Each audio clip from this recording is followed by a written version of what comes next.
The TechCentral Show is brought to you by MTN Business. Visit mtnbusiness.co.za to learn all about their products and services. Wire Networks is a new entrant in South Africa's highly competitive fibre market. It's aimed at the mass market of consumers in townships, and it's promising uncapped 100 megabit per second internet access for as little as R5. The company is also promising no contracts, no monthly fees, and no installation charges. And it's already rolling out infrastructure in Tembisa, a sprawling township right here in Gauteng.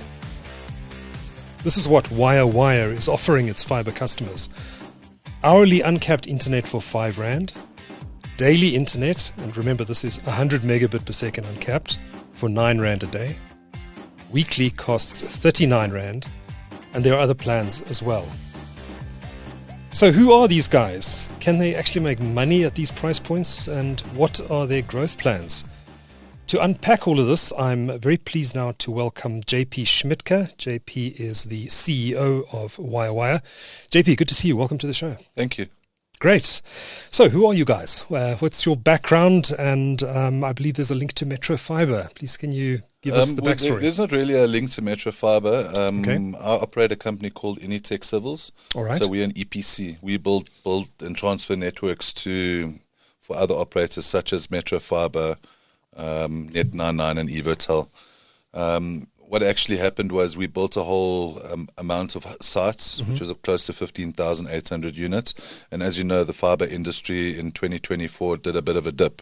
So a lot of people didn't have budgets to buy those assets, which obviously gave me a bit of time to now create Wire Networks, the dream come true, and monetize the asset because it only made sense with the size of network that we have.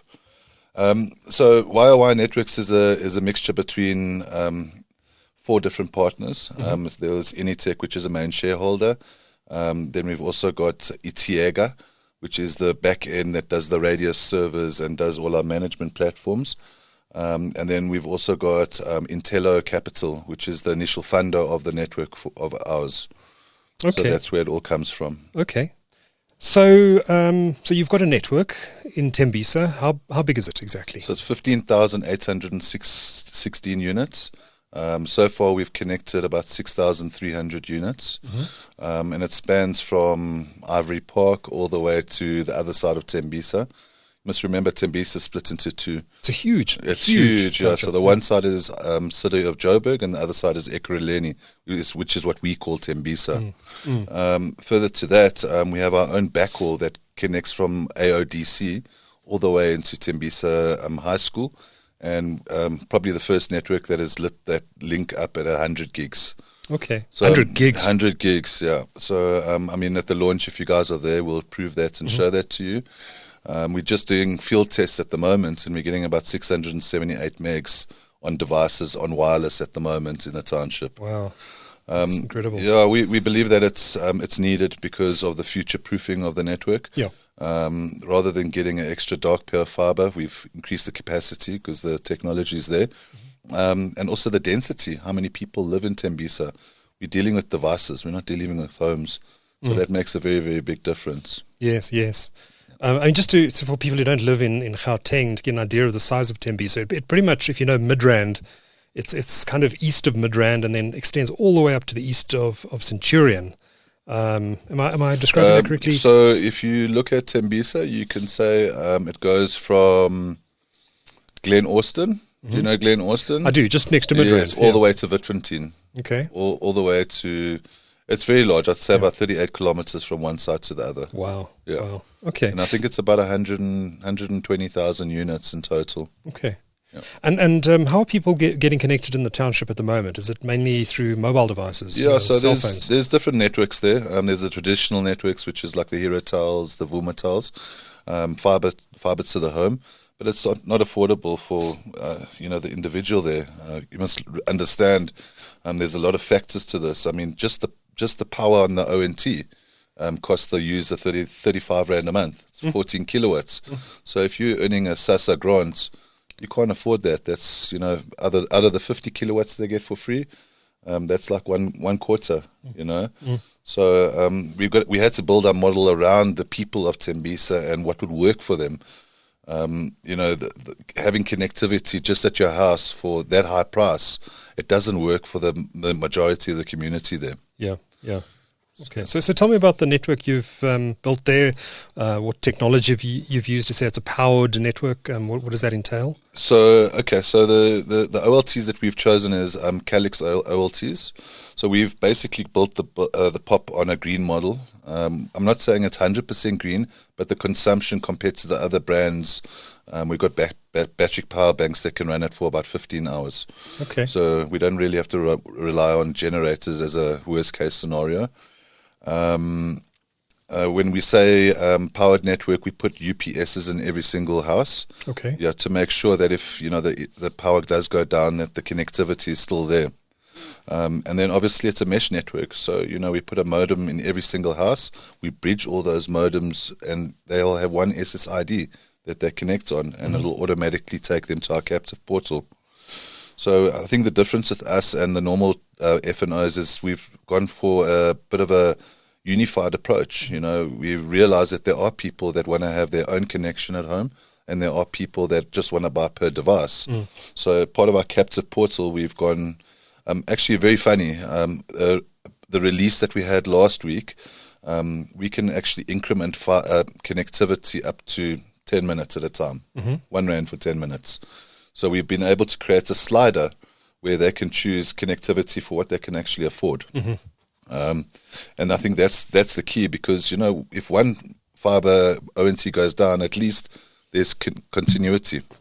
Yes. Yeah. Okay. So do you see yourself mainly displacing people who would get their phone and buy 5 rand or 10 rand airtime and Pick and Pay, and then connect to WhatsApp or whatever service they're using on their phone? Or do you see your competitor more as maybe fixed LTE type solution, or even other fiber providers? Well, I wouldn't say that. Sorry to interrupt you. I wouldn't say it's any competitor to any fixed LTE. Okay. If you look at the devices, if people are connecting wirelessly to get connectivity on their phone, they can only do it at a certain point. They can't move out of the area. So I would say it's more of a stab at the mobile companies. Okay. At the end of the day, because, we're creating a wireless mesh network and allowing the people to roam wherever they are. Unlike other models, we're not just focusing on. So just to understand what you're saying here, does each house become a Wi-Fi hotspot? Yes. I see. Okay. Yeah, so we basically install in every single house. And that's got the same SSID right across. Right across, and they're all binded together. The same password. Yes, and each house gets 100 megs. And that's why we've realized with the amount of people in Tembisa, that a 10 gig backhaul would never work. Yeah. That's why we've pushed it to 100 gig in case, we can handle the load. Okay. So I could walk from my house to the local spaza shop, do a bit of shopping, go and visit a friend, and all that time I can be on your Wi-Fi. All the way. Wow. Wherever our network is. Is anyone else doing that? I believe Fibertime has the same sort of model where they have a roaming. Look, the model's been tried and tested. We've tested it. We've seen it being in action. So there is models out there that are doing exactly the same. Yeah. I think the biggest problem with the model is the power consciousness. But there is fiber running into the home. Yes, yeah. So there's fiber into every house. So in theory, if I'm living in that township, I could take a laptop, take an Ethernet cable, plug it directly into your network. And so the Ethernet ports are blocked. Oh, I see. Okay. But the wireless signal is there. So they can connect on their SSID on their laptop, and even their TVs. Right. You pull their MAC address and attach it as a MAC address on the portal. Why block the Ethernet ports out of interest? We don't want people playing with the router. Remember, it's free to use, and it's there to create the network for the whole community. We do have another product in development where we can create 2 SSIDs on the same router, but we're not there yet. Okay. We will get there. So do you put some sort of antenna on each roof? What does it actually look like in practice? The actual modem. So it's got normal four antennas. Okay. It's a wire branded ONT. It sits inside the dwelling. Sits inside the house. Yeah. Connected to a UPS, connected to the fiber, and delivered with 100 meg every single unit. Okay. And that creates that contention for the speed. You know, so if you've got 200,000 people going onto it, you support it. Okay. And the network is itself, is it delivered via, is it aerial fiber? Or No. So our network is 100% underground. Okay. Our whole network is underground. Does that not make it a lot more expensive? It does. You can see our price points are a little bit different. Mm-hmm. We prefer to go underground, but in terms of volume, we're going to have to go the aerial route. Yes. Look, our prices, the prices that we've set, that we know is affordable to the community, based on also the equipment that we use and that we deploy. Okay. Yeah. Okay. Good. So there've been quite we've mentioned a couple of the other players in the space, but there's been quite a lot of development. We saw obviously the Vumatel initiative in Alex and I think in Kayamandi and outside Stellenbosch as well. You mentioned Fibertime. I think Frogfoot has got some initiatives on the go as well. There's obviously business people are seeing a big opportunity in the township fibre market. How big is the opportunity in your view? Well, as far as I understand, we've only passed 4 million homes in South Africa, and we got probably another 18 million to go. So I think the opportunity is huge, and with the development also, I think for student accommodation where people need that affordability, there is a market for it. How low down into that market can you push? I mean, what is you mentioned 18 million additional homes, but I mean, some people live in shacks. Can you deliver fibre to a shack? Absolutely. So we do fibre to shacks, but it has to be registered with prepaid meters. Okay. We can't go to informal areas. But the difference is what we're also doing is we're creating mesh hotspots. Mm-hmm. It doesn't work as well as the model that we've created now, so we're still doing research on the right product. Mm-hmm. But the idea is to create a full coverage of the whole area. Just like the school that we've done in Tembisa, we haven't just delivered them internet, we have literally created a mesh network around the whole school. Mm-hmm. And that's the idea. It's to make sure that wherever you go, from suburb to suburb, you can still get that signal, okay, connectivity. I think the biggest thing is good enough, available, and affordable. Mm-hmm. And those are the three topics. And the psychological thing behind it is it's a very hard decision to make to spend 500 Rand a month on your internet. But it's a very, very easy decision to make if you have to spend 5 Rand for an hour. Mm-hmm. Even a kid could afford it. Yeah. And consumers of that market are used to the prepaid mobile model. Absolutely. So it makes sense to them. Yeah. So they're used to it. Yeah, we've integrated with all of them, Easy Pay, One Voucher. So we've made sure that we've gone through all the spectrums, Capitec, credit card, a debit card. Right. And it's in the township, it's like that. You walk 5 meters, there's a spaza shop, you buy your voucher, and you're online. Yeah. It works for them in that sense. Okay. Yeah. Okay.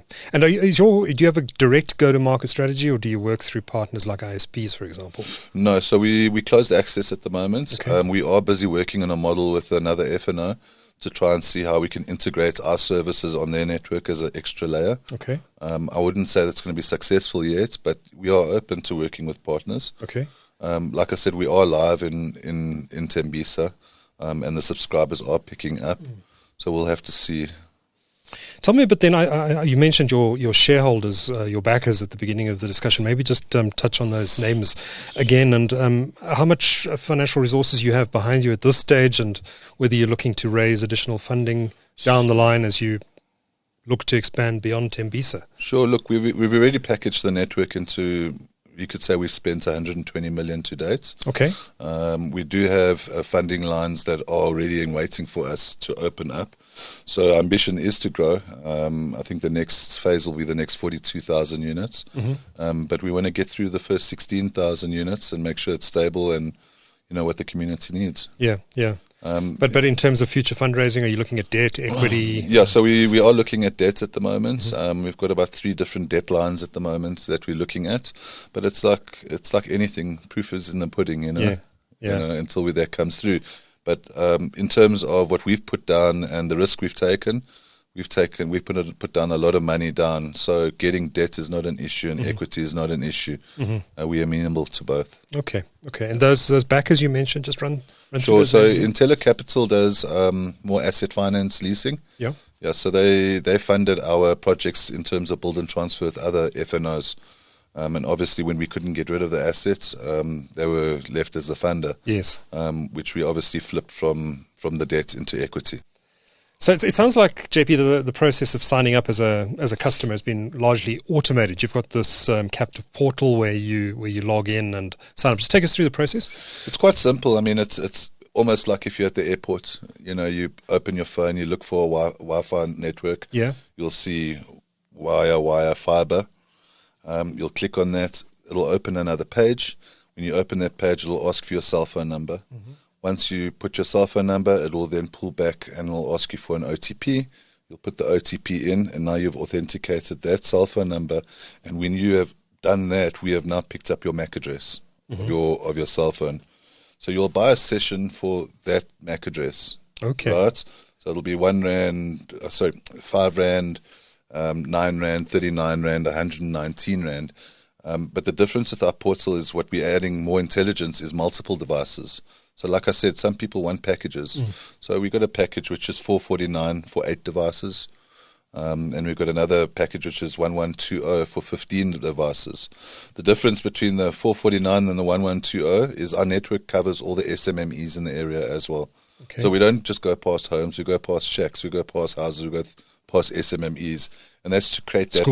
Schools, absolutely everything.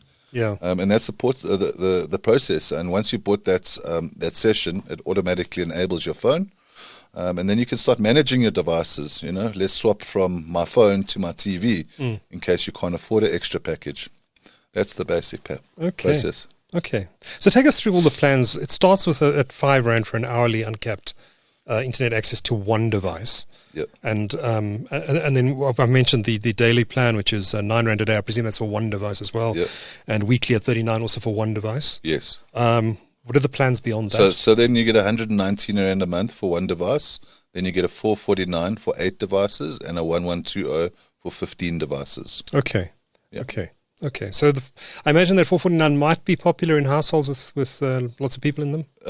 We don't know yet, but we put that option there because we feel that people need that option. I mean, you must also remember that we have to be very protective of the kids in the township. Mm-hmm. We can't just allow kids to sign up on our portal. And I think other networks haven't really thought about that. So, in terms of a child signing up, can't be under the age of 18. Because of the content you can access online. Absolutely. And also the parents will then be the guardian that will sign up for the kid and add their device and have control on their connectivity. And I think that's, that's part of the intelligence that we've included. And then obviously there's other things that we're adding, watching videos. Watch a video for 30 seconds and you get points. One thing I didn't mention, so essentially what happens, you'll buy 5 Rand and it'll convert that into tokens, right? You'll buy your connectivity with the tokens. And the reason why we have now a slider in terms of connectivity, meaning you can't afford 5 Rand, you've only got 1 Rand on your account, we can allow you to still use your tokens to about 10 minutes. Okay. Yeah. Okay. Incredible business model. I've spoken to other guys who say wireless makes a lot more sense in these sort of environments. The guys at Riot Network, we had them in the studio last year. I don't know if you know them, but they're rolling out a wireless mesh network in Lievenhoutbosch. Okay. And they believe they can get the prices driven right down because they're using wireless backhaul and wireless links everywhere rather than fiber. What's your take on this? I mean, obviously you're a fiber man, but do you think there's a place for both? Or I wouldn't know. To be honest with you, I've seen a lot of wireless networks, and I find that, especially with these wireless networks, remember that those networks are receiving signal in the air. Our signal's coming from underground or through fiber. So my take on the wireless networks: as soon as the weather goes bad, the connectivity starts disappearing. And the 3 words that we built our model around was good enough, available, and affordable. And that's the reason why we believe that our Wi-Fi model is probably a more robust model in terms of connectivity because it will be always available, it will always be good enough, and it will always be affordable. Okay. Where next after Tembisa? Sure, probably Mauritius. For your customers, not you. Well, to be honest with you, we haven't done any footprint planning yet. Okay. Our focus has been really on building the the backhaul for Tembisa, creating the systems and the portals. But like I said, we do have an ambition to do another 42,000 units in that same area. And like I said, it's how many homes are there in Tembisa? I think about 120,000. Okay. It's including the COJ side. Right. You must remember that Tembisa is a bit of a funny animal. And I'm not saying it's a funny animal, but the municipality in Ekurhuleni, they don't allow any aerial networks. Really? Yes, it's actually a resolution that they passed through council that says you're not allowed to do aerial because it devalues the price of your property. So that's why our model is very flexible. It's kind of hybrid. You know, we look at the area and we say, okay, what is allowed and what is not allowed. You know, we would rather work with the community. I think the other thing we've done is we've created virtual boundaries. You know, a lot of people, we take a township as a complex. So if we look at, let's say, an area called Tamong, we actually create boundaries within that area. So we have individuals that are on hand to help the consumers immediately. Okay. So we do everything through the community. Right. And I can proudly say the network built in Tembisa, it's probably 80% of the community that built that with their own two hands. No contractors. So interesting. Yeah, I know that a lot of the fiber players have had issues with these so-called construction mafia and criminal gangs in the township. So did you come across this? No, because at the end of the day, all they want is work. That's all it is. So our motto is, you do 70, we'll do 30. We'll just watch you. Okay. You know, and it just stops all the fights. Right. You know, at the end of the day, there's enough work for everyone to go around. Yeah. So JP, just lastly, maybe give us a little bit of anecdotes on what the community is actually saying. You've deployed, how many homes did you say are now live? Right now there's 5,800 that are live. Yeah. And we've dropped into 6,300 homes. And what are the stories you're hearing from the community who've been connected? What are they telling you? What are they using it to do? Well, we remember the network was live under another operator, so we had to do a cut over and take over the network. Okay. So we're at that process right now. After the 14th, then the users will start feeling the benefits of using the ONTs and the network. So after the launch, then it'll be game on. Okay. Great. JP Schmidtke is CEO of Wire Networks. Thank you so much for sharing this information with TechCentral today. Much appreciated. Thank you. Thank you.